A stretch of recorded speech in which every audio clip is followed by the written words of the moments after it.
दोस्तों स्टडी 91 के online platform में आप सभी का बहुत बहुत स्वागत है। दोस्तों आज आप सभी के समक्ष समीक्षा अधिकारी के अगले लेक्चर सीरीज को लेकर हाजिर हूं। जी हां दोस्तों, आज हमारा 26वां लेक्चर है। देखिए लेक्चर सीरीज इसलिए इंपॉर्टेंट है क्योंकि पूरे के पूरे 15 विषय पर चर्चा होती है एक ही क्लास में। इतने कम समय में इतना ज्यादा रिविजन आप कहीं से भी नहीं कर सकते, चाहे किसी कोचिंग को ज्वाइन कर लो, चाहे आप खुद ये सोच समझ कर बैठ जाओ कि नहीं मुझे आज पढ़ना है 15 सब्जेक्ट, लेकिन 40-50 मिनट में 15 सब्जेक्ट आप टच नहीं कर पाओगे।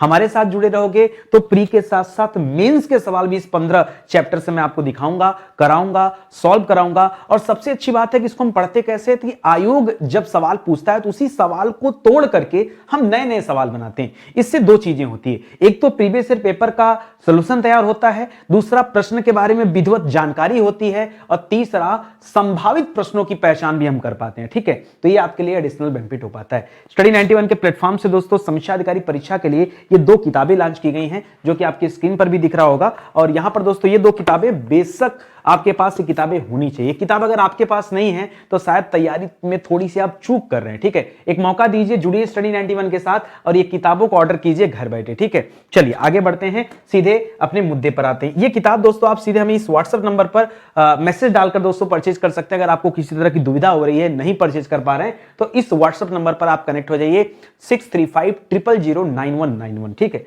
आइए स्टार्ट करते हैं आज की क्लास को। बहुत ध्यान से पढ़िएगा और समझिएगा। ठीक है, पहला सवाल प्राचीन इतिहास से संबंधित है। प्री परीक्षा 2016 में पूछा गया सवाल है कि बुद्ध द्वारा उपदेशित निम्न व्यक्तियों में से कौन सा अंतिम था। सबसे अंतिम में बुद्ध जी ने किसे दीक्षा दिया था? ठीक है, आनंद को दिया था, वसुमित्र को दिया था, गोसाल को दिया था, या सुभद्र को दिया था? अंतिम बार दीक्षा किसे दिया था दोस्तों? तो याद रखिएगा, बच्चे नहीं जानते हैं लेकिन ध्यान दीजिएगा, अंतिम दीक्षा पूछेगा तो सुभद्र। अब जो बच्चा नहीं जानता है ना, वो हमेशा आनंद को टिक करता है। गलत ऑप्शन दोस्तों, आनंद बुद्ध जी का सबसे प्रिय शिष्य था। ठीक है, बुद्ध जी के प्रिय शिष्यों में से एक कौन थे दोस्तों? आनंद थे। लेकिन यहां पर प्रिय की बात नहीं कर रहा है, यहां पर अंतिम की बात कर रहा है। और अंतिम शिष्य कौन थे दोस्तों? सुभद्र जो है ये अंतिम शिष्य हैं, ये आप याद रखेंगे। आगे देखिए, बुद्ध का सबसे प्रिय शिष्य, यहां देखिए मैंने एक सवाल भी अलग से बना दिया कि सबसे प्रिय शिष्य जिसके प्रयास से स्त्रियों को बौद्ध धर्म में प्रवेश मिला, उनका नाम क्या दोस्तों? उनका नाम है आनंद। ठीक है,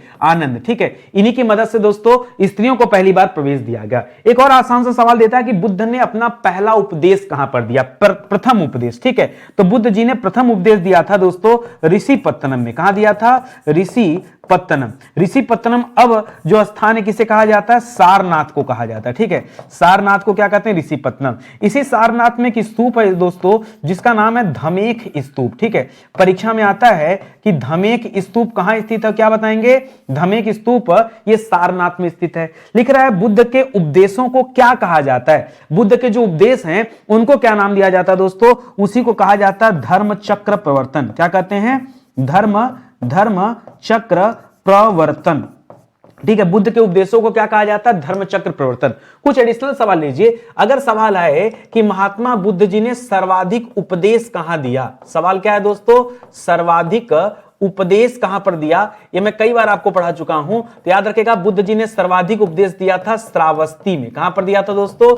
श्रावस्ती में सबसे ज्यादा उपदेश दिया था। अच्छा, ये जो आनंद जी है ना, इनसे संबंधित एक बात याद रखेगा, आपने पिटक के बारे में सुना होगा, जिसमें 3 पिटकों के बारे में सुना होगा। पिटक की संख्या कितनी दोस्तों? तो याद रखेगा 3 पिटक होते हैं, जिसमें सुत्त पिटक होता है, सुत्त पिटक होता है, विनय पिटक होता है और अभिधम्म पिटक होता है। ठीक है, अभिधम्म पिटक याद रखेंगे। बौद्ध धर्म में 3 पिटक होते हैं, जिसमें से सुत्त पिटक जो था दोस्तों, इसका निर्माण किसने किया था? याद रखेंगे, इसका निर्माण किया था आनंद ने। जी हां, बौद्ध महात्मा बुद्ध के वही शिष्य जो उनके सबसे प्रिय थे, उन्होंने सुत्त पिटक के निर्माण में अपना योगदान दिया। इसी तरह से अगला सवाल आ सकता है कि बताइए विनय पिटक किसने तैयार किया है? विनय पिटक किसने तैयार किया है? इन सभी पिटकों में दोस्तों महात्मा बुद्ध जी के उपदेश और तमाम चीजें बताई गई हैं। तो विनय पिटक की बात आएगी।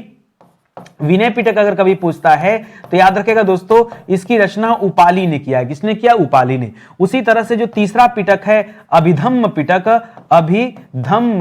अभिधम्म पिटक, इसकी रचना दोस्तों किसने किया है? तो याद रखेगा अच्छा, अब ये 2 शिष्य तो हो गए, लेकिन अभिधम्म पिटक की रचना दोस्तों किसने किया? अगर ये सवाल आए तो याद रखेगा, आपने गुरु का नाम सुना होगा महाकश्यप जी का। ठीक है, महाकश्यप का नाम सुना होगा, महाकश्यप जी ने इसका निर्माण किया था। ठीक है, यहां पर जो गोसल लिख रहा दोस्तों, गोसल ने एक्चुअली गोसाल होना चाहिए। गोसाल कौन थे दोस्तों? आजीवक संप्रदाय से संबंधित है। ठीक है, आजीवक संप्रदाय के संस्थापक थे। ठीक है, याद रखेंगे। ठीक है, और वसुमित्र कौन थे? याद रखेगा, जो चतुर्थ बौद्ध संगीत समिति हुई थी, कहां पर? कनिष्क के यहां पर कुंडलवन कश्मीर में। ठीक है, उसकी अध्यक्षता किसने किया था? वसुमित्र ने किया था। तो पढ़ने को बहुत कुछ है, इसी में पूरा इतिहास भांज दिया जाएगा, लेकिन आपके लिए जितनी चीजें जरूरी थी वो मैंने सब आपको बता दिया। तो हमें क्या करना है? हमें इतिहास को एक दूसरे से जोड़कर पढ़ना है। जितना ज्यादा आप कनेक्ट करके पढ़ेंगे, एक सवाल से दूसरा, दूसरे से तीसरा, कौन कहता मैं यहां 2-3 सवाल पढ़ाता हूं। आप देखो, सवाल ये भी आता है कि पिटक के कितने प्रकार होते हैं, या पिटक किस धर्म से संबंधित है, या फिर किस पिटक का निर्माण किसने किया है, ये इस तरह के आते हैं सवाल। तो इसको आप याद रखिए, ये आपके लिए इंपॉर्टेंट सवाल हो गया।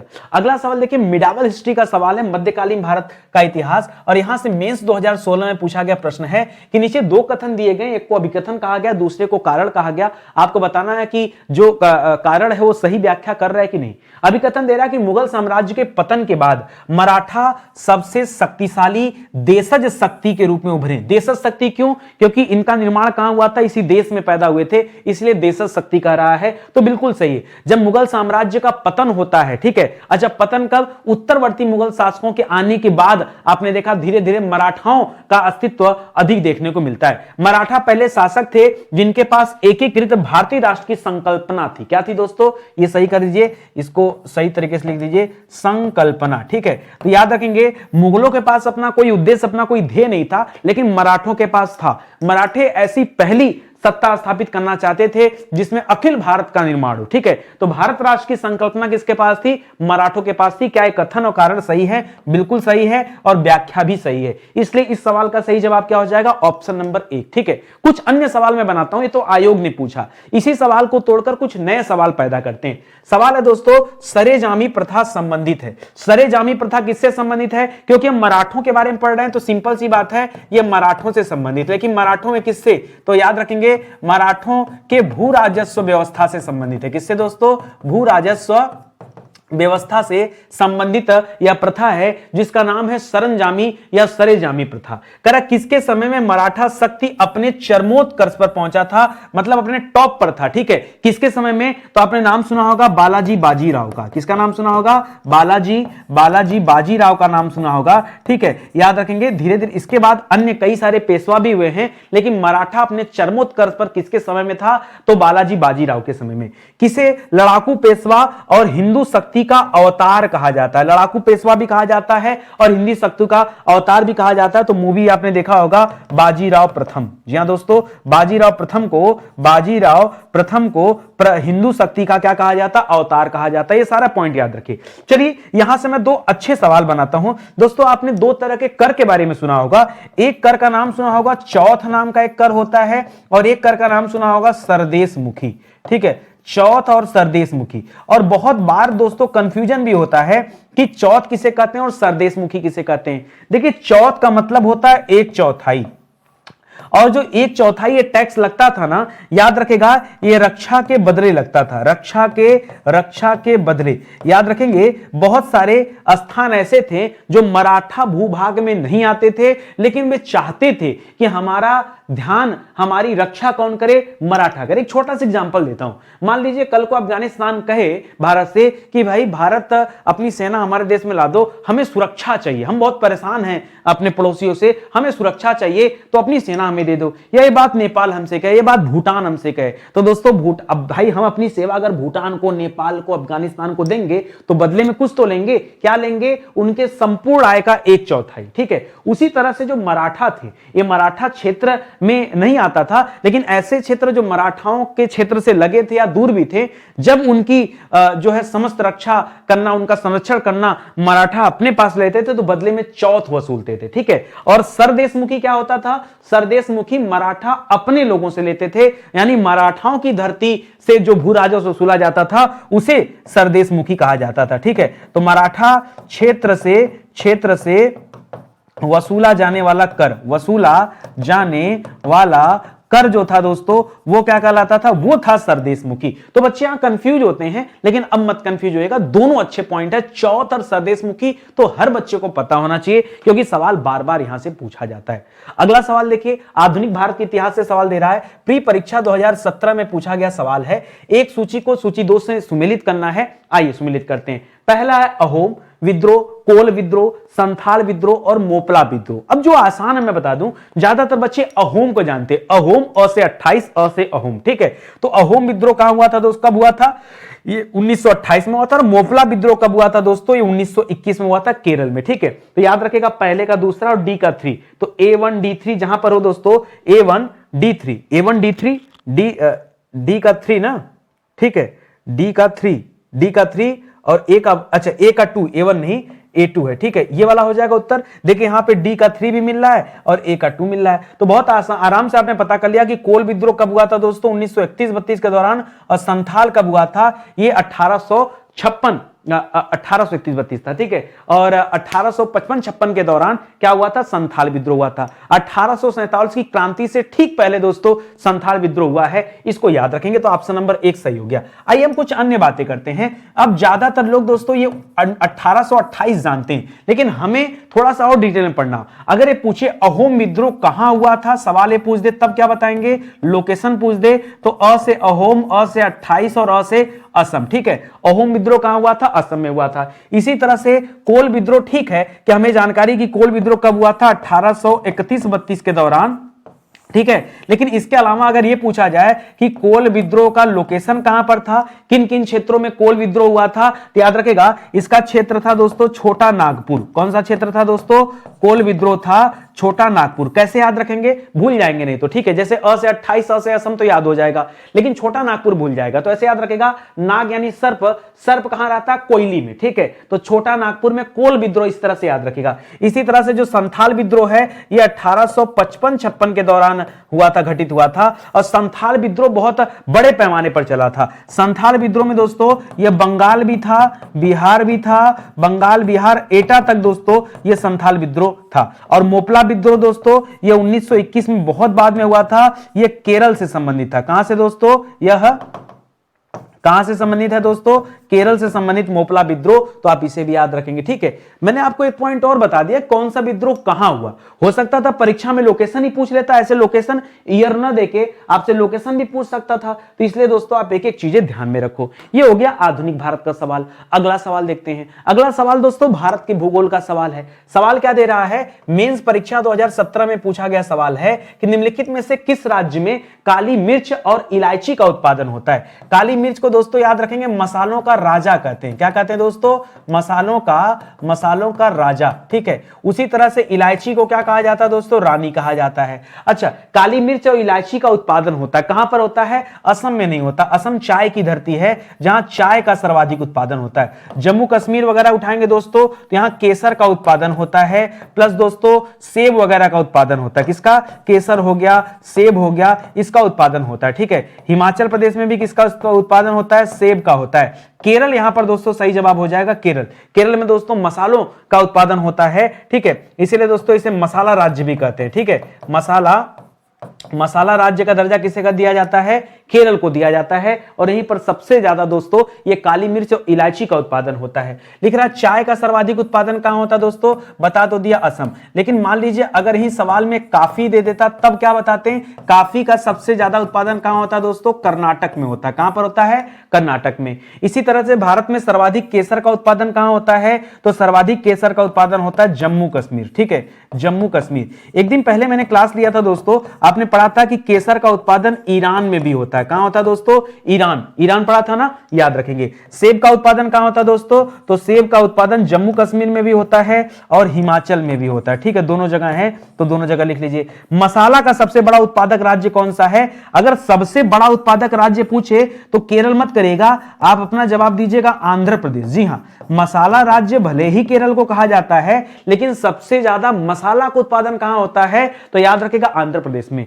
कोई बच्चा क्यों ना गलती करे, इस सवाल में कोई बच्चा क्यों ना गलती करे, क्योंकि अब इतना ध्यान तो रहेगा नहीं लोगों को। तो याद रखेंगे आप सभी, अगर आपसे मसाला राज्य के बारे में पूछता है, ठीक है, तो याद रखेगा स्पाइस स्टेट के बारे में, तो याद रखेगा केरल। लेकिन सर्वाधिक मसाला उत्पादक राज्य पूछेगा तब क्या जवाब देंगे? आंध्र प्रदेश जवाब देना है। आई बात समझ में? कहीं कोई डाउट नहीं है ना? एक एक सवाल को इतना तोड़ दीजिए कि नया सवाल बनने लायक न रहे, ठीक है।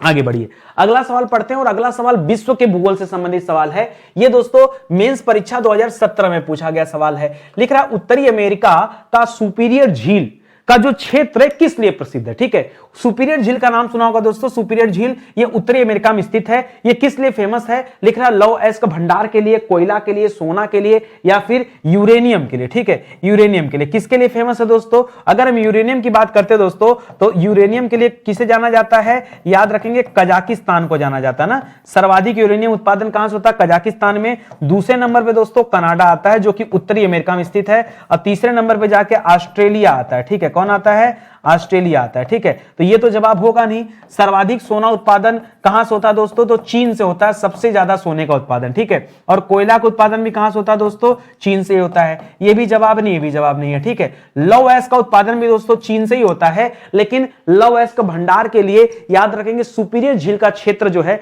प्रसिद्ध है, ठीक है, याद रखेंगे। इसी सुपीरियर झील के क्षेत्र में दोस्तों एक स्थान है जिसका नाम है डुलुथ। क्या नाम है दोस्तों? डुलुथ औद्योगिक क्षेत्र। अगर कभी आपसे पूछे डुलुथ औद्योगिक क्षेत्र ये किसके किनारे स्थित है, तो क्या बताएंगे? सुपीरियर झील के किनारे स्थित है, ठीक है। अब नए सवाल पढ़ते हैं। लिख रहा है ग्रेट लेक्स, ठीक है। अच्छा, ग्रेट लेक्स के 5 झीलों का पश्चिम से पूर्व क्रम क्या है? देखिए इन्हीं 5 झीलों को ग्रेट लेक्स कहा जाता है, और इन्हें फिंगर लेक्स भी कहा जाता है। क्या कहते हैं दोस्तों? इसके अलावा इन्हें फिंगर लेक्स कहा जाता है, फिंगर लेग्स, ठीक है। लेग्स माने हो गया झील, और फिंगर हो गया हाथ की अंगुलियां। जिस तरह से ऐसे हाथ की अंगुली है ना, ऐसे उत्तरी अमेरिका में दोस्तों झील है, लाइंस ऐसे झील है, एकदम सीक्वेंस में जैसे हाथ की अंगुली होती इसी तरह से, ठीक है। और वो आपको बताना दोस्तों पश्चिम से पूर्व का क्रम। पश्चिम मतलब पूरब मतलब इधर हो गया अटलांटिक ओशियन साइड, और पश्चिम का मतलब हो गया उधर क्या बोलते हैं प्रशांत महासागर की तरफ। तो कहां बताना है हमें? पश्चिम से पूर्व का क्रम देना है, ठीक है। तो सबसे पश्चिम में दोस्तों पड़ेगा सुपीरियर झील, ठीक है। क्या पड़ेगा? सुपीरियर, ठीक है, सुपीरियर झील, ठीक है, ये सबसे पश्चिम पड़ता है। अच्छा, इसमें मैंने एक छोटा सा फार्मूला बनाया है, हीरो याद रखेगा, हीरो, ठीक है। तो क्या याद रखेंगे दोस्तों? सुपर हीरो याद रखेगा। मेरा फार्मूला जो है वो है सुपर हीरो, यहीं से आपको मिल जाएगा। तो सुपर माने क्या हो गया? सुपीरियर झील। एच माने हो गया ह्यूरॉन झील। क्या हो गया दोस्तों? ह्यूरॉन। आज नहीं बताऊंगा फार्मूला, बच्चे कहेंगे अब कहीं ना कहीं से रट लिए होंगे, याद यही याद है, ठीक है। ई माने हो गया एंड ओ माने हो जाएगा ओंटारियो झील। यहां पर क्या हो गया? ह्यूरॉन झील। अच्छा, सुपर एक बार याद रखेगा एम हीरो, ठीक है। तो पहले हो जाएगा सुपीरियर झील, फिर दूसरे नंबर पे आता है दोस्तों ह्यूरॉन, नहीं पहले मिशिगन लगाई, कई दिन हो गया पढ़े से, ठीक है, इसलिए थोड़ा सा स्किप कर गया। तो याद रखेगा मिशिगन, पहले मिशिगन आ जाएगा, मिशिगन झील, फिर आ जाएगा दोस्तों ह्यूरॉन झील, ठीक है। सुपर एम हीरो याद रखना, ठीक है, एम हीरो, सुपरमैन हीरो, ऐसे ह्यूरॉन। उसके बाद जो ई है, ई माने हो जाता है ईरी झील, 1 2 3 4, और लास्ट में हो जाएगा ओंटारियो झील। कौन सा? ओंटारियो, ठीक है, ओंटारियो झील, ये हो जाएगा। तो सुपरमैन याद रखेगा, सुपरमैन हीरो याद रखेंगे तो पांचों झीलों का क्रम आपको आसानी से याद हो जाएगा। अगला सवाल देखिए, सुपीरियर झील के किनारे औद्योगिक क्षेत्र कहा जाता है। कौन सा औद्योगिक क्षेत्र दोस्तों? बताया तो आपको कि सुपीरियर झील के किनारे कौन सा स्थित है? डुलुथ स्थित है, ठीक है। अमेरिका के पश्चिमी तट पर स्थित कैलिफोर्निया में भंडार है। कैलिफोर्निया में जो स्थान दोस्तों, यहां किसका भंडार है? तो याद रखेगा यहां खनिज तेल का भंडार है, ठीक है। किसका?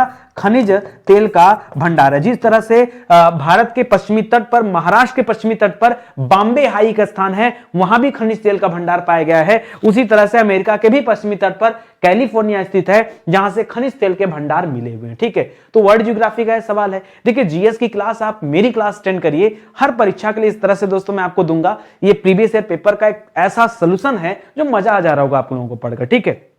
चलिए आगे बढ़ते हैं, अगला सवाल देखते हैं। अगला सवाल देखिए, आरओ री एग्जाम हुआ था 2016 में, उसमें सवाल आया कि निम्नलिखित जनगणना वर्षों में किसे भारतीय जननांकी इतिहास में महान विभाजक के रूप में जाना जाता है, ठीक है। महान विभाजक के रूप में किसे जाना जाता है? लिख रहा 1901 को, 1921 को, 1931 को, या 1941 को। तो याद रखेगा महान विभाजक किसे कहते हैं दोस्तों, 1921 को कहा जाता है महान विभाजक। कुछ और सवाल देता हूं सुनिएगा। अच्छा चलिए मान लीजिए एक सवाल ये आ गया कि 1921 को महान विभाजक क्यों माना जाता है। अगर सवाल आ जाए भाई हम कहते ही क्यों हैं, कोई तो कोई कारण होगा। तो याद रखेगा दोस्तों अकाल के कारण जनसंख्या में गिरावट हो गई थी। अकाल के कारण जनसंख्या में गिरावट, ठीक है, और भारी गिरावट देखी गई, इसीलिए दोस्तों इसे क्या कहा जाता है, महान विभाजक कहा जाता है। ठीक है, इसी तरह से लघु विभाजन वर्ष किसे कहते हैं, लघु विभाजन वर्ष, तो याद रखेगा लघु विभाजन वर्ष कहा जाता है 1951 को। ठीक है, उतना बड़ा विभाजन तो नहीं था लेकिन यह भी था। क्यों था तो मैं बता दूं दोस्तों, इस समय जनसंख्या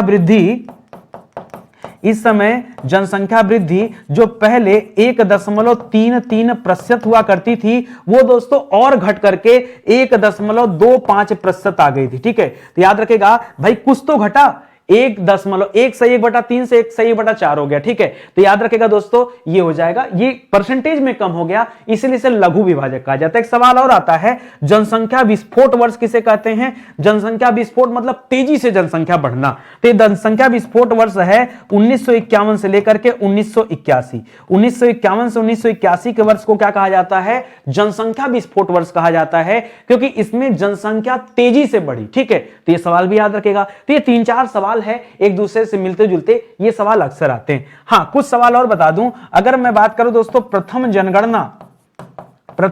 जनगणना ये कब किया गया, तो याद रखें दोस्तों पहली जनगणना हुई थी 1872 ईस्वी में। ठीक है, 1872 ईस्वी में। लेकिन दोस्तों अगर मैं कह दूं कि जनगणना कब रेगुलर स्टार्ट हो गई, ठीक है, तो रेगुलर की बात करेंगे तो 1981 से याद रखेगा। ठीक है, 1981 से जनगणना क्या होने लगी, रेगुलर होने लगी। और रेगुलर कितना, तो प्रत्येक 10 वर्षों पे अब क्या कराएगा दोस्तों, जनगणना कराने का निर्णय लिया गया। ये भी आप याद रखें, तो दोनों पॉइंट आपको यहां पर ध्यान देना है। चलिए आगे बढ़ते हैं, अगला सवाल देखते हैं। अगला सवाल है भारतीय राज्य व्यवस्था से संबंधित, इंडियन कॉन्स्टिट्यूशन। सवाल क्या दे रहा, पढ़िए, प्री परीक्षा 2017 में पूछा गया सवाल है, भारतीय संविधान के 73वें संशोधन के संदर्भ में निम्नलिखित में से कौन सा कथन सही, जो सही है उसकी पहचान करना है। लिख रहा है इसमें पंचायतों को स्वशासन संस्था स्वीकार किया गया। बिल्कुल सही दोस्तों, जो 73वां था उसमें पंचायतों को स्वशासन संस्था स्वीकार किया गया था। और यहां 2-3 बातें और लिखिए। अगर हम बात करें दोस्तों कभी भी 73वें संविधान संशोधन की,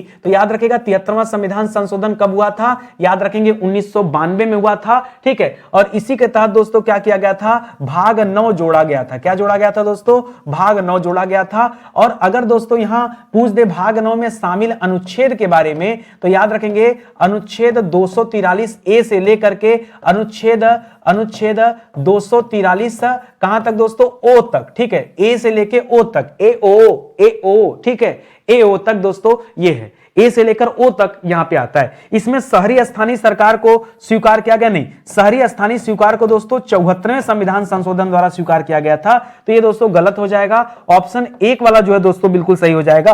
तो यहां पर क्या हो जाएगा, केवल 1 सही है।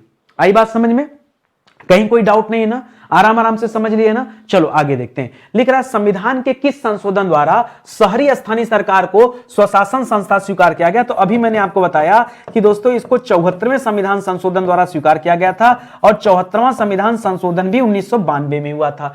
73वां 74वां एक बार में हुआ है। हां अलग ये है दोस्तों कि 74वां लागू कब हुआ है, तो लागू हुआ दोस्तों 1 जून 1993 को। इस वजह से दोस्तों यहां 93 पढ़ा जाता है। ठीक है, अगर देखेंगे तो संविधान संशोधन एक साथ हुआ 73वां 74वां, लेकिन ये वाला लागू जाके कब होता दोस्तों, 93 में लागू हुआ है, इसलिए यहां पर ये विशेष रूप से आप याद रखेंगे। ठीक है, अच्छा इतना तो ठीक है।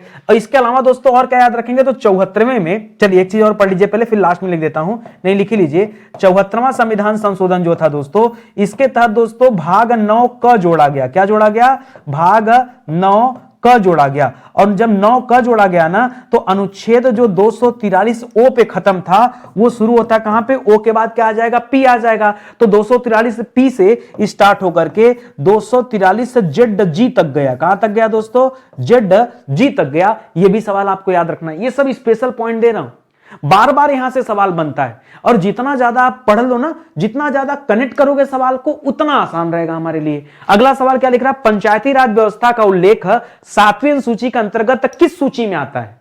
अगर हम पंचायती राज की बात करें, आप पढ़ते हैं 3 तरह की सूचियां होती है, एक संघ सूची होता है, एक राज्य सूची होता है, एक समवर्ती सूची होती है। संघ सूची पे कानून बनाने का काम केंद्र सरकार का होता है, राज्य सूची में कानून बनाने का काम राज्य सरकार का होता है, समवर्ती सूची में दोनों मिलकर कानून बनाते हैं। उसी के तहत पूछा जा रहा है कि बताइए ये जो पंचायती राज है ये किस सूची में आता है? ये राज्य सूची का विषय है। किसका विषय है दोस्तों? याद रखेंगे, पंचायती राज्य व्यवस्था जो है ये किसका विषय है? ये राज्य सूची का विषय है। ये सवाल भी आपको याद रखना है, ठीक है? आई बात समझ में? कहीं कोई डाउट नहीं ना? चलिए आगे बढ़ते हैं दोस्तों, अगला सवाल देखते हैं। अगला सवाल भौतिक रसायन विज्ञान से संबंधित है। मेंस परीक्षा 2016 में पूछा गया सवाल है कि श्वेत वस्त्र काले वस्त्रों की अपेक्षा ठंडे होते हैं, लेकिन क्यों? आप भी जानते हैं ठंडियों में दोस्तों गाढ़े रंग का कपड़ा पहना जाता है, गर्मियों में हल्के रंग का कपड़ा पहना जाता है। क्यों? गर्मियों में गर्मी होता है, अगर डार्क कलर आप पहनेंगे ना तो उष्मा को अवशोषित करेगा और गर्मी होगी, और हमें चाहिए ठंडी, इसलिए हल्के रंग। तो याद रखेगा, अगर मौसम कैसा दोस्तों, 2 चीजें याद रखिए, ठीक है? क्या याद रखेंगे दोस्तों? अगर मौसम कैसा दोस्तों, मौसम यदि गर्म है, ठीक है, तो याद रखेगा कपड़े का रंग कैसा होना चाहिए? कपड़े का रंग हमेशा हल्का होना चाहिए, ठीक है? हल्का होना चाहिए। और मौसम यदि क्या है दोस्तों, ठंडा है, तो याद रखेंगे तब रंग कैसा होना चाहिए? रंग हमेशा गाढ़ा होना चाहिए। जितना डार्क पहनेंगे उतना ज्यादा अच्छा रहेगा, क्योंकि उष्मा को अवशोषित करेगा और शरीर को गर्मी मिलेगी। कब? अगर मौसम ठंडा है तब। बात आ गई समझ में? यहीं से संबंधित सवाल है। लिख रहा है काले वस्त्र, श्वेत वस्त्र काले वस्त्रों की अपेक्षा ठंडे होते हैं क्योंकि वे पूर्ण प्रकाश को अवशोषित कर लेते नहीं।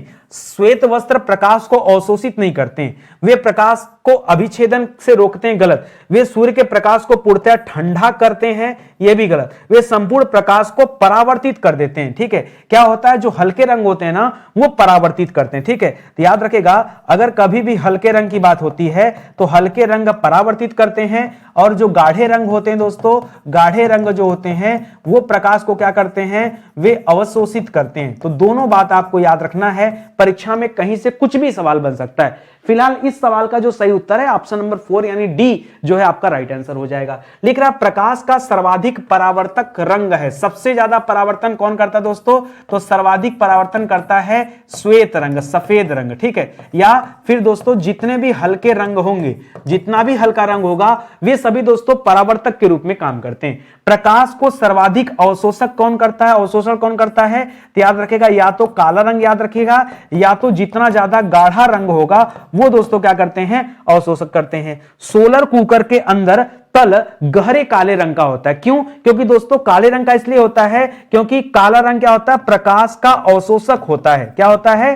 प्रकाश का अवशोषक होता है। इस वजह से दोस्तों सोलर कुकर के भीतर क्या होता है? काले रंग का कोट किया हुआ आप देखते हैं, ठीक है? तो ये पॉइंट आप याद रखेगा, बहुत आसान सा सवाल है, आपको जानकारी भी होगी, ठीक है? चलिए आगे बढ़ते हैं, अगला सवाल देखते हैं। अगला सवाल दोस्तों बायोलॉजी का सवाल है, जीव विज्ञान का सवाल है, और ये सवाल भी मेंस परीक्षा 2016 में आया हुआ सवाल है। मैंने आपसे कहा ना, स्टडी 91 पर अगर क्लास अटेंड करेंगे तो प्री के साथ साथ मेंस की भी तैयारी मैं कराते चलूंगा।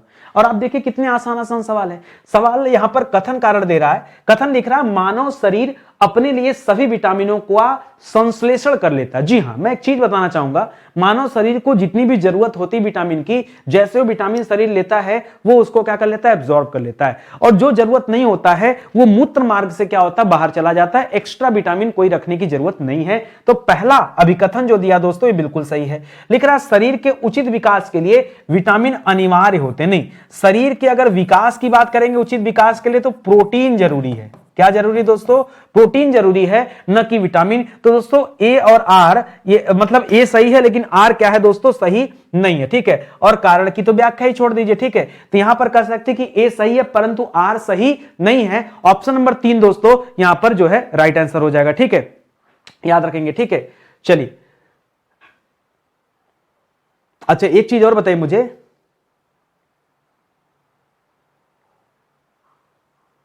यहां तो मुझे लगता है कि दोनों गलत हो जाना चाहिए। क्यों? एक पॉइंट ये भी लिख रहा है कि अपने लिए सभी विटामिन, ये सभी लगा के दोस्तों एक जो है क्वेश्चन मार्क खड़ा करता है कि सभी विटामिन का संश्लेषण कर लेता है। नहीं, मानव शरीर सभी विटामिनों का संश्लेषण ना हाँ कर सकता है। जितना जरूरत हो उतना कर सकता तो ठीक है, ये वाला होना चाहिए आंसर, लेकिन फिर भी इस आंसर पर दोस्तों एक क्वेश्चन मार्क डालिए। ठीक है, चलिए आइए हम बात करते हैं। लिख रहा मानव शरीर में इन्फेक्शन रोकने के लिए मदद करता है। अगर मानव शरीर में किसी भी तरह का इन्फेक्शन हो गया है तो मुझे बताइए कौन सा विटामिन मदद करता है। बहुत अच्छा सवाल है और आपने पढ़ा भी नहीं होगा, आपके लिए बिल्कुल नया सवाल है। याद रखिएगा दोस्तों, विटामिन ए। जी हां दोस्तों, विटामिन ए जिसे हम क्या नाम देते हैं, जिसका वैज्ञानिक नाम है रेटिनॉल। क्या नाम है दोस्तों? रेटिनॉल नाम है। ठीक है, हालांकि ये दोस्तों किसके लिए आता है दोस्तों, तो याद रखेंगे रतौंधी, आंख से संबंधित जितने भी रोग होते हैं उनसे संबंधित है दोस्तों। रतौंधी रोग इसी से होता है। ठीक है, विटामिन ए की कमी से हमारे शरीर में कौन सा रोग होता है? रतौंधी रोग होता है, इसको याद रखेंगे, रेटिनॉल कहा जाता है। विटामिन ए भंडारित होता है। विटामिन ए कहां स्टोर होता है? वैसे तो बाकी विटामिन हमारे शरीर में स्टोर नहीं होता, लेकिन विटामिन ए और विटामिन डी बहुत इंपॉर्टेंट है। तो विटामिन ए जो है दोस्तों, यह यकृत में क्या होता है दोस्तों? भंडार होता है। यकृत जिसे हम लीवर कहते हैं, क्या कहते हैं दोस्तों? लीवर कहते हैं। करेक्ट। कौन सा विटामिन शरीर में भंडारित नहीं होता है? वह कौन सा विटामिन है जो भंडारित नहीं होता दोस्तों? तो कभी अगर ये पूछे तो याद रखिएगा दोस्तों, विटामिन डी। विटामिन डी, जब तक आप सूर्य के प्रकाश में रहेंगे तब तक आपके शरीर को विटामिन डी मिलता रहेगा। जैसे आप वहां से हटेंगे वो विटामिन डी समाप्त हो जाता है। ठीक है, किसे रक्षात्मक पदार्थ कहा जाता है? रक्षात्मक पदार्थ दोस्तों किसे कहते हैं? तो याद रखेगा, रक्षात्मक पदार्थ विटामिन को कहते हैं। ठीक है, यहां पर जो दोस्तों लिखा था कि वृद्धि के लिए प्रोटीन, ये विटामिन जरूरी नहीं, याद रखेंगे रक्षात्मक पदार्थ के रूप में विटामिन काम आता है, जबकि शरीर के विकास के लिए प्रोटीन की आवश्यकता होती है। इसलिए जो लोग जिम करते हैं वो विटामिन नहीं, वो प्रोटीन लेते हैं, प्रोटीन पाउडर लेते हैं ना, तो ये हो जाएगा। एक दो सवाल दोस्तों मेरी तरफ से आप नोट करिएगा। ठीक है, अगर ये पूछा जाए कि किस विटामिन का कौन सा विटामिन शरीर में संश्लेषित होता है? क्या होता है दोस्तों? संश्लेषित होता है। संश्लेषित, शरीर में संश्लेषित होने वाला विटामिन कौन सा है? तो दो विटामिन है। ठीक है, एक तो दोस्तों नियासिन है। ठीक है, एक नियासिन है, दूसरा दोस्तों बायोटीन है। नियासिन और बायोटीन। ठीक है, नियासिन किसे कहते हैं दोस्तों? तो याद रखेगा विटामिन B3 को क्या कहते हैं? नियासिन कहते हैं। ठीक है, इसी तरह से विटामिन B7 को क्या कहते हैं? बायोटीन कहते हैं। ठीक है, ये दो विटामिन है जिनका संश्लेषण हमारे शरीर के भीतर होता है। ठीक है, ये आप स्पेशली याद रखेगा, अच्छा सवाल हो जाएगा। ठीक है, चलिए आगे बढ़ते हैं, अगला सवाल देखते हैं। अगला सवाल दोस्तों, अगले सवाल से पहले एक छोटा सा ऐड है, मैं बताना चाहूंगा। स्टडी 91 के प्लेटफॉर्म से आप ध्यान दीजिएगा, स्टडी 91 प्रो नाम का एक नया वेबसाइट दोस्तों लॉन्च किया गया है। ये प्रो हमारे लिए क्यों जरूरी था दोस्तों? कहीं ना कहीं हमारे बच्चों को सब कुछ मिल रहा था सिवाय एक चीज के, वो है दोस्तों टेस्ट सीरीज। ठीक है, बच्चों को जरूरी था कि अच्छी जो है टेस्ट सीरीज मिले। ठीक है, और वो हमारी वेबसाइट और हमारा एप्लीकेशन हमारी कंपनी की तरफ से आपको प्रोवाइड किया जा रहा है। तो आप जुड़िए हमारे साथ, यहां गजब का टेस्ट सीरीज है। ठीक है, यहां पर कुछ टेस्ट सीरीज दोस्तों आपको मुफ्त में दिए जा रहा है, 2 फ्री टेस्ट है। तो जो बच्चे नहीं जानते पहले तो आके फ्री वाला दे दें, एक बार पढ़ें क्वेश्चन को कैसे बनाया गया है और ठीक ढंग से चल रहा है कि नहीं चल रहा है, डिस्क्रिप्शन कैसे तैयार किया गया है, फिर आप चाहें तो इसे परचेज कर सकते हैं। ठीक है, मैं एक तीसरी किताब लॉन्च करने वाला था प्रैक्टिस सेट के लिए, लेकिन मुझे लगा उससे ज्यादा बेहतर है कि मैं आपको एक मॉक टेस्ट दे दूं, क्योंकि यहां पर दोस्तों आपको मॉक टेस्ट भी मिल जाता है, सेक्शनल टेस्ट भी मिल जाता है, प्रीवियस ईयर पेपर का भी सोल्यूशन मिल जाएगा, करंट अफेयर भी मिल जाएगा। अगर मैं कोई किताब लॉन्च करता तो ये सारा चीज आपको नहीं मिलता, कम मिल पाता, इसीलिए मेरा उद्देश्य था कि आपको ये दे दिया जाए। ठीक है, चलिए आगे बढ़ते हैं दोस्तों, अगले सवाल पर आते हैं। अगला सवाल दोस्तों इकोनॉमिक्स से संबंधित सवाल है। प्री परीक्षा 2017 में पूछा गया सवाल है कि निम्नलिखित में से कौन सी एजेंसी भारत से कृषि सामानों के निर्यात में सम्मिलित नहीं है या सहभागी नहीं है? क्या करने के लिए दोस्तों? कृषि सामानों के निर्यात में सहभागी नहीं दोस्तों, तो लिख रहा है नाफेड। ठीक है, नाफेड। अभी एक एक चीजें मैं आपको बता देता हूं कि नाफेड क्या है, क्यों बना। ठीक है, सारी बात करेंगे। या स्ट्रेट ट्रेडिंग कॉर्पोरेशन जिसको STC कहते हैं। ठीक है, या फिर इफको। तो याद रखेंगे जो इफको है दोस्तों, इफको, ठीक है, जो इफको है दोस्तों याद रखेंगे, ये कृषि सामानों के निर्यात से संबंधित नहीं है, ये खाद वगैरह बनाने का काम करता है। ठीक है, और जो अगला है दोस्तों MMTC, ये अलग है। आइए हम बात करते हैं दोस्तों, तो आपका सही जवाब हो जाएगा इफको। अगर कभी भी पूछे कि इफको की स्थापना कब हुई है तो जवाब क्या देंगे दोस्तों? इफको की स्थापना। इफको है कहां पर? तो ज्यादातर बच्चे कहते हैं प्रयागराज के फूलपुर में, ऐसा नहीं है। इफको दोस्तों पूरे भारत में 5 स्थान पे बने हुए हैं, मैं उन सबको आपको बताने वाला। मुख्यालय इसका नई दिल्ली है। ठीक है, इफको की स्थापना कब हुआ था मुझे एग्जैक्ट डेट तो नहीं पता, लेकिन बस खाली इतना पता है कि 1967 में दोस्तों इफको की स्थापना हुई है। ये वही साल है दोस्तों, आपको याद होगा 1966 1967 के दौरान भारत में क्या चल रहा था, हरित क्रांति चल रही थी। क्या चल रही थी दोस्तों, हरित क्रांति चल रही थी। और उसी समय दोस्तों इफको की स्थापना हुआ था। इफको जब का मुख्यालय जो दोस्तों, ये बहुत आसान है तो याद रखेगा, नई दिल्ली दोस्तों इसका मुख्यालय है। इफको के कितने संयंत्र भारत में स्थित है दोस्तों, तो याद रखेगा कुल 5 संयंत्र भारत में स्थित हैं। कौन कौन से दोस्तों, तो याद रखेगा सबसे पहले याद रखेगा कलोल, ठीक है। दूसरा याद रखेगा कांडला, कांडला कहां पर दोस्तों, गुजरात में ना, कांडला। तीसरा याद रखेगा पारादीप, पारादीप दोस्तों उड़ीसा वाला। चौथा याद रखेगा ये आपका कहां आ गया, फूलपुर, फूलपुर इफको, ठीक है। फूलपुर, फूलपुर कौन सा है, प्रयागराज में फूलपुर स्थित है, उस फूलपुर की बात कर रहा हूं। और एक आखिरी में लिख लीजिएगा दोस्तों आंवला, ठीक है। आंवला भी एक जगह का नाम है जहां पर इफको के संयंत्र जो है स्थित है, ठीक है। इसको याद रखेंगे, ठीक है।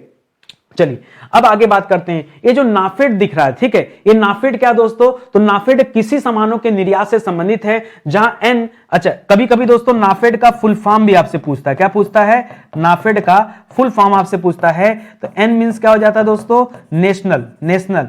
ए मींस क्या हो जाता है दोस्तों, एग्रीकल्चर, नेशनल एग्रीकल्चर, ठीक है, नेशनल एग्रीकल्चर। और एफ मींस क्या होता है, फेडरेशन, ठीक है, नेशनल एग्रीकल्चर फेडरेशन, ठीक है। वैसे कोऑपरेटिव फेडरेशन इसको बोलते हैं, ठीक है।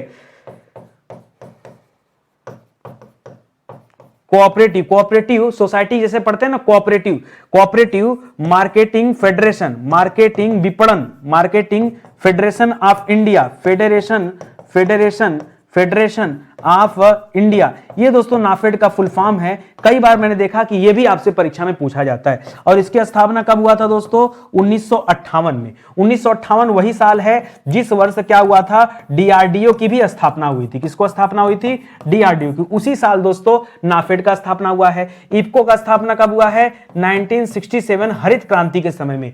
ये जो स्टेट ट्रेडिंग कॉर्पोरेशन है एसटीसी, इसकी स्थापना कब हुआ है, जिस साल कंपनी एक्ट आया था। कब आया था, 2013, नया वाला नहीं, पुराना वाला, 1956 में। इसी तरह से जो एमएमटीसी है दोस्तों, ये क्या है, ये mineral and metals trade corporation है, ठीक है। और इसकी स्थापना कब हुआ था, पहले हुआ था इन सबसे 1963 में। कब हुआ था दोस्तों, 1963 में। ये सारा तथ्य भी आप याद रखेंगे। बाकी के तो क्या करते हैं दोस्तों, सामानों का निर्यात करता है, लेकिन इफको दोस्तों यहां पर नहीं है, इसको भी ध्यान दीजिएगा।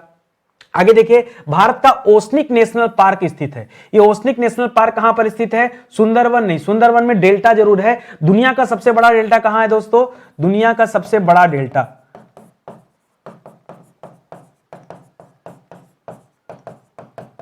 सबसे बड़ा डेल्टा क्षेत्र कौन सा दोस्तों, तो याद रखेगा सुंदरबन डेल्टा है, ठीक है। और चिल्का झील कहां पर दोस्तों, चिल्का झील उड़ीसा में स्थित है। कहां पर स्थित है, उड़ीसा में स्थित है। यह खारे पानी की झील है। क्या दोस्तों, यह खारे पानी की झील है, याद रखेंगे। निकोबार आइलैंड भी उत्तर नहीं होगा। कच्छ याद रखेगा दोस्तों, कच्छ कहां है, गुजरात में स्थित है। और यहीं पर दोस्तों क्या है, ओसनिक नेशनल पार्क है, जिसे समुद्री नेशनल पार्क कहते हैं, समुद्री राष्ट्रीय उद्यान, ठीक है। ओसनिक मतलब क्या हो गया, समुद्री, नेशनल मतलब क्या हो गया, राष्ट्रीय, पार्क मतलब क्या हो गया, उद्यान, ठीक है। तो हिंदी में जब कभी आपको देगा तो क्या देगा, समुद्री राष्ट्रीय उद्यान कहां है, तो बताएगा ये आपके कच्छ में है, ठीक है, अंडमान निकोबार नहीं। करा भारत का पहला समुद्री वन्य जीव अभयारण्य एवं पहला समुद्री राष्ट्रीय उद्यान कहां पर स्थित है, वही जो कच्छ आपने पढ़ा है, कच्छ गुजरात में, ठीक है। ये उसी कच्छ में स्थित है दोस्तों, इसको याद रखेंगे, ठीक है। अगला सवाल लिख रहा महात्मा गांधी समुद्री राष्ट्रीय उद्यान, ठीक है, जिसको बंडूर नेशनल पार्क कहते हैं दोस्तों, ये कहां पर स्थित है, तो दोस्तों ये अंडमान निकोबार में स्थित है। कहां पर, अंडमान निकोबार में स्थित है, ठीक है। अच्छा, अंडमान निकोबार की बात आ गई तो एक सवाल और आप याद रखेगा, भारत का सबसे छोटा नेशनल पार्क, जी हां, सबसे छोटा राष्ट्रीय उद्यान, ठीक है, सबसे छोटा राष्ट्रीय उद्यान है कौन सा, तो याद रखेगा उसका नाम है साउथ बटन। क्या नाम दोस्तों, साउथ बटन राष्ट्रीय उद्यान। और ये कहां पर दोस्तों, ये इसी अंडमान निकोबार में स्थित है, ठीक है, इसको भी याद रखेंगे। मन्नार नेशनल पार्क दोस्तों कहां पर स्थित है, मन्नार की खाड़ी, मन्नार नेशनल पार्क, ये दोनों कहां पर स्थित है दोस्तों, ये आपके तमिलनाडु में स्थित है। कहां पर स्थित है, ये आपके तमिलनाडु में स्थित है। ये सवाल भी आप याद रखेंगे, ठीक है। एक चीज और बता दूं, जब आप भारत का मैप बनाते हैं तो ये वाला सेक्शन दिखता है गुजरात का, ये वाला, तो ऊपर की तरफ दोस्तों एक कच्छ की खाड़ी है, ये क्या है दोस्तों, कच्छ की खाड़ी है। और नीचे की तरफ जो आप देखते हैं ना, ये खंभात की खाड़ी है। ये अक्सर करके सवाल देता है। एक सवाल दोस्तों मैं और आपको देना चाहूंगा, जब भारत का मैप बनाकर इसे नीचे की तरफ आते हैं तो यहां दोस्तों आपको एक श्रीलंका दिखता है, ठीक है, यहां पर श्रीलंका दिखता है। तो ऊपर की साइड में याद रखेगा पाक जल संधि है, क्या दोस्तों, पाक जल संधि स्थित है और नीचे की तरफ क्या दोस्तों, मन्नार जल संधि स्थित है। यहां मन्नार का नाम आया ना, इसलिए पाक और मन्नार दोनों बता दे रहा हूं। कैसे याद रखेंगे, पाक से हो जाएगा पाकिस्तान, तो पाकिस्तान ऊपर की तरफ है। यहां इस राम सेतु के ऊपर की तरफ, जिसे एडम ब्रिज कहते हैं, क्या कहते हैं, एडम ब्रिज कहते हैं। इस एडम ब्रिज के ऊपर की तरफ क्या है, पाक जल संधि है। एडम ब्रिज के नीचे की तरफ क्या है, मन्नार की खाड़ी है। ठीक है, दोनों तथ्य याद रखेंगे। और यहां कच्छ का रण, कच्छ का रण तो अलग हो गया, जहां जंगली गधे पाए जाते हैं। कच्छ की खाड़ी यहां पर दोस्तों, जो बीच वाला सेक्शन है कच्छ की खाड़ी है, नीचे वाला जो सेक्शन है जहां पर आपका वो पड़ता है भाई दमन दीव पड़ता है, ये आपका खंभात का खाड़ी है। ठीक है, तो एक एक कॉन्सेप्ट आपका क्लियर होना चाहिए, ऐसा हवा हवाई नहीं पढ़ना है, इतना चीजों को जोड़ के पढ़िए कि लगे कि यहां पढ़ाई कर रहे हैं। आई बात समझ में? चलिए आगे बढ़ते हैं, अगला सवाल देखते हैं। अगला सवाल एग्रीकल्चर से संबंधित है। मेंस परीक्षा 2013 का सवाल है कि गेहूं के अधिकतम उत्पादन वाला राज्य, गेहूं का सबसे ज्यादा उत्पादन कौन करता है दोस्तों, तो याद रखेगा उत्तर प्रदेश करता है। इसी तरह अगर आपसे पूछ देता चावल का सबसे ज्यादा उत्पादन कौन करता है, तो क्या बताते हैं, याद रखेंगे चावल का सबसे ज्यादा उत्पादन करता है पश्चिम बंगाल। कौन करता है, पश्चिम बंगाल सबसे ज्यादा उत्पादन करता है। ठीक है, इसी तरह से पंजाब कब करता, याद रखेंगे जब प्रति हेक्टेयर की बात करता। अगर यहां पर सवाल देता कि प्रति हेक्टेयर गेहूं और चावल, गेहूं प्लस चावल दोनों का सर्वाधिक उत्पादन कौन करता है, पंजाब करता है। ठीक है, ये तथ्य आप याद रखेंगे। लेकिन गेहूं का प्रति हेक्टेयर उत्पादन, तब आप जवाब में क्या देते उत्तर, तब आप बताते पंजाब। इतना ही नहीं, प्रति हेक्टेयर अगर चावल भी पूछता तो भी पंजाब हो जाता। सोयाबीन का सबसे ज्यादा उत्पादन देश में कौन करता है, तो सोयाबीन का सबसे ज्यादा उत्पादन करता है दोस्तों मध्य प्रदेश। ठीक है, इसके अलावा दोस्तों मध्य प्रदेश दाल का भी सर्वाधिक उत्पादन करता है। ठीक है, कर बुनकरों का शहर किसे कहा जाता है, तो बुनकरों का शहर कहा जाता है दोस्तों हरियाणा को। किसे कहा जाता है, हरियाणा को बुनकरों का शहर कहा जाता है। जिन्हें नहीं पता होगा वो सोचेगा लगता है ये संत रविदास नगर भदोही की बात कर रहा है, मिर्जापुर की बात कर रहा है, जिसे कालीन नगरी कहते हैं। वो कालीन जरूर वहां बनता है, लेकिन बुनकरों का शहर भारत में किसे कहते हैं, हरियाणा को कहते हैं। ये एकदम क्लियर कट आप याद रखें, ये एग्रीकल्चर का सवाल हो गया। ठीक है, आगे बढ़ा जाए। अगला सवाल दोस्तों साइंस टेक का सवाल है। यूडीए एलडीए 2001 प्री परीक्षा में पूछा गया सवाल है। कथन दे रहा था कि अंतरिक्ष यान पृथ्वी से उतरते समय कुछ क्षण के लिए भू स्टेशन से रेडियो संपर्क खो देता है। अब ये वही बच्चा बता सकता है जिसको पता होगा कि स्पेस से जब कोई अंतरिक्ष यान दोबारा पृथ्वी पर आता है तो भू स्टेशन से संपर्क कुछ समय के लिए टूट जाता है। लेकिन कब, जब उतरते समय, साफ साफ लिखा उतरते समय। उतरते समय मतलब नीचे उतरते समय, चढ़ते समय नहीं, नीचे उतरते समय।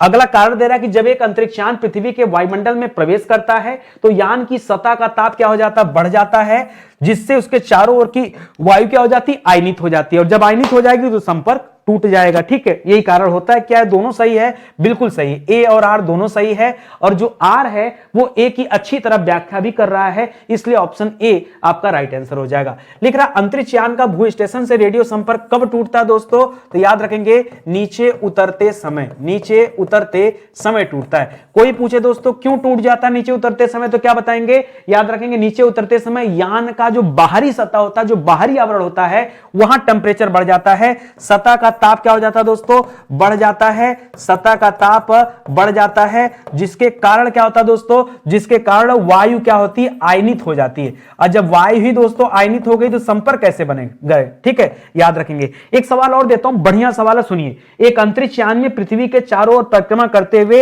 एक अंतरिक्ष यात्री कैसा महसूस करता है। जिस समय अंतरिक्ष यान चारों तरफ परिक्रमा करेगा, ठीक है, उस समय अंतरिक्ष यात्री कैसा महसूस करता है, तो याद रखेगा अंतरिक्ष यात्री हमेशा भारहीनता महसूस करता है। क्या महसूस करता है, भारहीनता।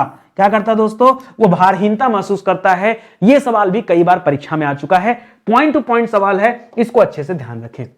आगे बढ़े दोस्तों, अगला सवाल यूपी स्पेशल का सवाल दे रहा है। क्या है दोस्तों, प्री परीक्षा 2021 में पूछा गया सवाल है कि निम्नलिखित में से किस वर्ष वर्तमान उत्तर प्रदेश का प्रायः संपूर्ण क्षेत्र बंगाल प्रेसिडेंसी से अलग करके उसे आगरा प्रेसिडेंसी के अधीन कर दिया गया। यह आगरा प्रेसिडेंसी के अधीन कब किया गया और किसके तहत किया गया, 1832 में किया गया। 1832 में एक साझेदारी अधिनियम आया था, पार्टनरशिप एक्ट आया था, यह आप याद रखेंगे। 1833 में चार्टर एक्ट आया था, 34 और 35 भी आपके सामने है। दोस्तों किस समय इसको अलग किया गया, सवाल पूछा जा रहा है, तो याद रखेगा जिस समय 1833 का चार्टर एक्ट आया था। ठीक है, 1833 का चार्टर एक्ट आया था, और आपको अच्छे तरह से पता होगा कि इसी चार्टर एक्ट के तहत दोस्तों ईस्ट इंडिया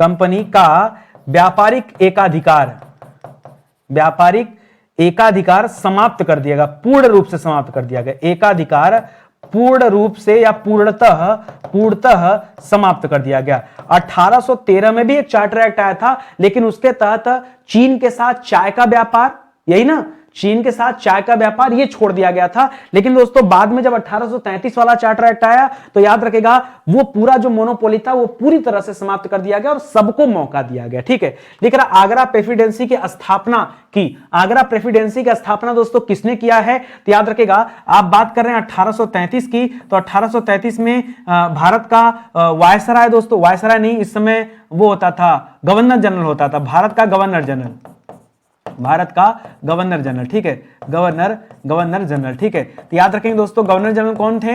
विलियम बेंटिक। कौन थे दोस्तों? William Bentinck. ठीक है, विलियम बेंटिक के साथ मिलकर ही दोस्तों जो सती प्रथा वगैरह पर कानून बनाया गया था वो विलियम बेंटिक के समय ही बना था, राजा राम मोहन राय जी के सहयोग से। आगरा प्रेसिडेंसी का प्रथम गवर्नर दोस्तों किसे चुना गया? आगरा प्रेसिडेंसी के लिए पहला गवर्नर किसे चुना गया? तो यहां चुना गया दोस्तों चार्ल्स मेटकाफ को। किसे चुना गया?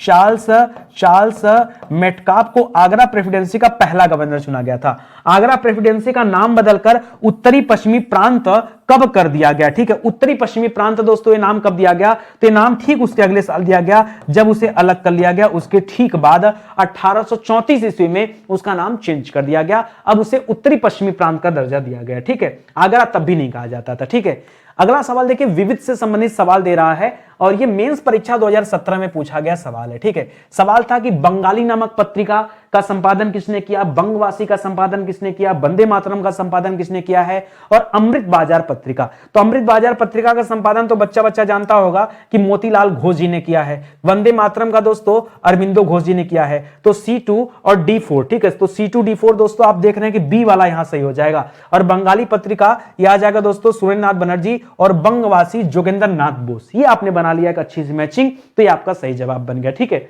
आगे देखिए अब यहां अलग अलग भी याद कर लीजिए, बंगाली पत्रिका से संबंधित कौन है? याद रखेंगे सुरेंद्र नाथ बनर्जी जी हैं। कौन है? सुरेंद्र नाथ बनर्जी का संबंध किससे दोस्तों? बंगाली नामक पत्रिका से। जबकि बंगवासी पूछेगा तब क्या बताएंगे? जोगेंद्र नाथ बोस। क्या बताएंगे? जोगेंद्र नाथ बोस का नाम लीजिएगा। वंदे मातरम से संबंधित कौन है? याद रखेगा अरविंद घोष जी है। कौन है दोस्तों? अरविंद घोष, पहले गर्म दल के नेता थे, बाद में हट गए। अमृत बाजार पत्रिका से संबंधित कौन है? याद रखेगा मोतीलाल घोष। कौन है दोस्तों? मोतीलाल घोष, शिशिर घोष। ठीक है, शिशिर कुमार का संबंध भी इसी से। ठीक है, शिशिर कुमार का संबंध भी किससे है? सीसी में अमृत, ऐसे याद रखेगा शिशिर कुमार। ठीक है, तो इन लोगों का संबंध किससे दोस्तों? अमृत बाजार पत्रिका से है। बाकी जवाब कौन सा सही है? ऑप्शन नंबर बी इस सवाल का राइट आंसर हो जाएगा। ठीक है, इसी तरह से दोस्तों आज का सेशन समाप्त होता है। एक चीज और कहना चाहूंगा, स्टडी 91 के प्लेटफॉर्म से हमने आपकी परीक्षा को ध्यान में रखते हुए दो चीजें स्टार्ट किया था। एक तो सामान्य अध्ययन की जो क्लास है सुबह के 10 बजे चल रही, बहुत सारे बच्चे नहीं जानते, उनके मन में बना हुआ कि नहीं नितिन सर केवल हिंदी पढ़ाते, तो मैं बताना चाहूंगा नितिन सर हिंदी नहीं, हिंदी के साथ साथ दोस्तों जीएस की क्लास भी अवेलेबल है, जो आप अपनी प्लेलिस्ट में चेक कर सकते हैं। जीएस के नाम से प्लेलिस्ट मिल जाएगा। इसी तरह से जिन बच्चों ने हिंदी की क्लास नहीं देखी है वो जाके देखें, रात में 8 बजे समीक्षा अधिकारी परीक्षा के लिए हिंदी की क्लासेस दिया गया जबरदस्त, वो भी आप देख सकते हैं। आरओ का कंप्लीट बैच भी हमारे पास है। इसके अलावा दोस्तों हिंदी का स्पेशल बैच है आरओ में, जिसको लगता है कि सर मुझे केवल हिंदी का बैच चाहिए तो स्पेशल बैच दोस्तों यहां हिंदी का मिल जाएगा, अलग से केवल हिंदी का, ये भी आप ज्वाइन कर सकते हैं। हमारे स्टडी 91 के एप्लीकेशन और वेबसाइट पर दिया गया है। बाकी किताबें हमारे पास है, टेस्ट सीरीज हमारे पास है, तो आपके पढ़ने के लिए जितनी भी उपयुक्त चीजें हैं वो सब कुछ हमारे पास है। बस एक बार आपको जुड़ने की जरूरत है। देखिए आप पढ़ रहे होंगे तो महसूस हो रहा होगा अंदर से। देखो ये अलग बात है कि हमसे भी बड़े बड़े भौकाली संस्थान है, वहां जाने के बाद थोड़ा रुतबा अलग सा महसूस होता है, एक अजीब सी सांस लेने को मिलता, लगता है कि हम बहुत बड़े संस्थान में। मैटर नहीं करता, मैटर करता है सिलेक्शन, मैटर करता है कौन कितना बेहतर ढंग से आपके दिमाग में बातों को बिठा पा रहा है, इतना ही मैटर करता है। और मुझे लगता है कि जो स्टडी 91 पर आते होंगे ये मैटर तो कर ही रहा होगा उनके लिए। ठीक है, हिंदी को लेकर जो आपके मन में डर था, विडंबना था, पूरी तरह से समाप्त हो गया। इतना हिंदी पढ़ा गया, अब नया सवाल बनता ही नहीं है। ठीक है, जितना आज तक जितना प्रीवियस ईयर पेपर के सवाल थे सब पढ़ा दिया, एक सिंगल सवाल नहीं बचा है। अब दूसरे परीक्षाओं में ढूंढ ढूंढ के पढ़ा रहा हूं कि कहां से पीएससी के सवाल मिल जाए, कहां से ऐसे सवाल मिल जाए मैं बच्चों को फंसा दूं, परेशान कर दूं। ठीक है, अब उन सवालों पर चर्चा हो रहा है। उसी तरह से जीएस की क्लास भी आप प्लेलिस्ट में आके चेक कीजिए, ये भी शानदार क्लास चल रही है। ठीक है, तो मौका दीजिए, जुड़िए स्टडी 91 के साथ और अपनी तैयारी को आगे बढ़ाइए। हाथ जोड़कर आपसे एक निवेदन रहेगा, अगर आपको थोड़ा भी महसूस हो कि नितिन सर हमारे लिए मेहनत कर रहे हैं, अच्छा कंटेंट दे रहे हैं, हंसी मजाक कम करते हैं, काम की बात ज्यादा करते हैं, सफलता के लिए ज्यादा प्रयास करते हैं, तो 2 लाइन हमारे लिए लिखिएगा कमेंट बॉक्स में। बाकी आपकी मर्जी। ठीक है, शेयर कर देंगे तो बहुत अच्छा रहेगा, नहीं करेंगे तो कोई बात नहीं। ठीक है, बहुत बहुत धन्यवाद आपका। मिलते हैं दोस्तों अगले लेक्चर में, तब तक के लिए जय हिंद, जय Bharat. Thank you so much.